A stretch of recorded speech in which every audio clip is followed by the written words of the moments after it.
Macam mana cara nak beli kereta? Tahu tak macam mana cara nak beli? Okey, cara nak beli kereta ni, korang boleh check SA tu. Check SA, mula-mula korang pilih nak kereta apa? Korang contohnya nak kereta Azia. Okey, korang check SA, tanya nak kereta, saya nak kereta Azia. Kalau nak kereta Azia, korang nak letak full loan ataupun nak letak 10% down payment ataupun nak letak berapa down payment? Korang boleh bagi tahu SA. Nanti kalau nak kira bulanan, contohnya saya nak yang 500 ke bawah, boleh tak? Boleh kirakan tak?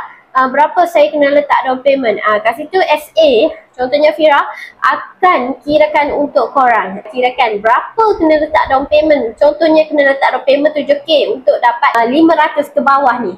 Korang submit dokumen apa yang perlu, nanti SA bagi tahu. Contohnya perlukan IC depan belakang, perlukan lesen depan belakang, slip gaji 3 bulan terkini, penyata bank 3 bulan terkini. Tapi kalau anda kata awak ada OT, perlukan 6 bulan lah untuk payslip dengan bank statement. Lepas tu, lepas awak dah submit tu, awak tunggu bank call. Bank call ataupun bank akan contact awak untuk confirmation. Sama ada betul ke awak nak beli kereta ni, bank akan contact awak. So lepas bank contact tu tunggu beberapa hari. Kalau dokumen semua okey, awak dah lulus. Lepas dah lulus tu, SA akan bagi tahu awak, loan awak dah lulus ni, awak boleh terus masuk booking. Awak akan masuk booking, SA tu akan minta awak sebanyak RM100 sahaja. Nanti awak transfer, awak bank in dekat akaun company Pro2. Pastikan awak bayar dekat akaun company lah, bukan akaun personal. Lepas awak dah bayar RM100 tu, awak boleh sign agreement dengan pihak bank. Contohnya ada yang bank akan contact untuk sign agreement. Sign agreement berdekatan dengan tempat tinggal awak je. Contohnya awak duduk Pahang, awak boleh sign agreement dekat Pahang je, tak perlu susah-susah. Contoh kita dekat Damansara, tak perlu susah-susah untuk datang ke Damansara untuk sign agreement macam tu.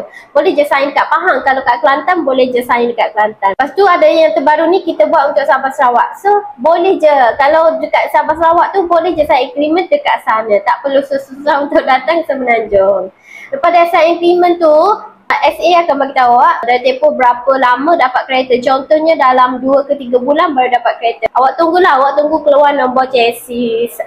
Lepas dah keluar nombor chassis tu kan, lepas awak tunggu contoh 2-3 bulan awak tunggu tu dah keluar nombor chassis, awak boleh buat down payment. Down payment ni berdasarkan berapa yang diluluskan oleh bank lah. Contohnya awak nak letak down payment tadi 7K ke, awak dah boleh bayar down payment masa tu. Dan pastikan bayaran tu dekat akaun company Pro2, bukan akaun personal. Awak siap bayar down payment tu, beberapa hari tu dah boleh deliver kereta, dah boleh ambil kereta macam tu awak.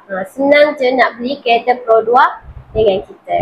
Siapa nak submit dokumen tu, nak masuk booking ke, boleh terus Roger Fira. Roger sekarang.